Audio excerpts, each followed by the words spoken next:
RSS की शाख मुस्लिम राष्ट्रीय मंच की जानिब से बेंगलुरु में स्टूडेंट विंग का आगाज़ किया गया। मुस्लिम राष्ट्रीय मंच यानी एमआरएम की जानिब से अब स्टूडेंट विंग का आगाज़ किया गया है।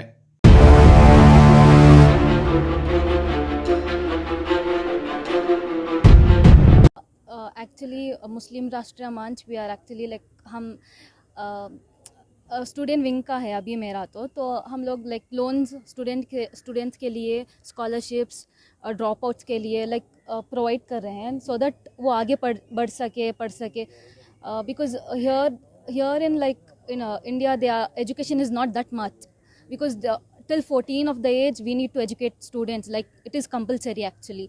So इसलिए we are motivating students to study well and pursue their education so that they can work harder in future.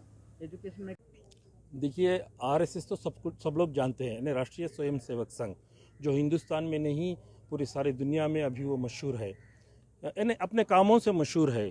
जो जहाँ पर भी जिसको भी ज़रूरतमंद लोगों को जहाँ फ्लड वगैरह हो, जहाँ पर भी वो पहुँच जाते हैं, मदद पहुँचाते हैं। तो उसका एक तंजीम है उसकी। तो ये मुस्लिम राष्ट्रीय मंच कर्नाटक का मैं संचालक हूँ, यानी संयोजक। तो हमें कम से कम 1-2 साल से हम लोग इसमें काम कर रहे हैं। तो इसमें पूरे कर्नाटक के जो डिस्ट्रिक्ट्स हैं, 30 डिस्ट्रिक्ट्स में हम संचालक बना चुके हैं और स्टेट बॉडी भी पूरी हमारी बन चुकी है। हम लोग मुसलमानों की जो तरक्की और तालीम के लिए काम कर रहे हैं। लोगों को जैसा कि आरएसएस है, ऐसा ये भी एक एमआरएम है, जैसा कि मुस्लिम राष्ट्रीय मंच। लोग अपने मुस्लिम भाई बहन लोग डर जाते हैं कि आरएसएस ये मुस्लिम राष्ट्रीय मंच ये सब क्या है, बल्कि ये सब डरने की कोई बात नहीं है। ये भी एक इदारा है। ये हम लोग सिर्फ खुसूसन सब इंसानियत के नाते सब पूरे जनों को काम करेंगे, स्पेशल अपने मुस्लिम भाइयों बहनों के लिए काम करने वाले हैं।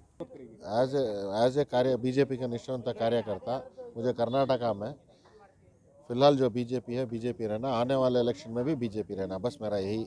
मतलब किसी नाम से बीजेपी नहीं चलना, येडियुरप्पा या कोई XYZ नाम नहीं रहना। बीजेपी में व्यक्ति मुखिया नहीं है, बीजेपी में पार्टी इंपॉर्टेंट है।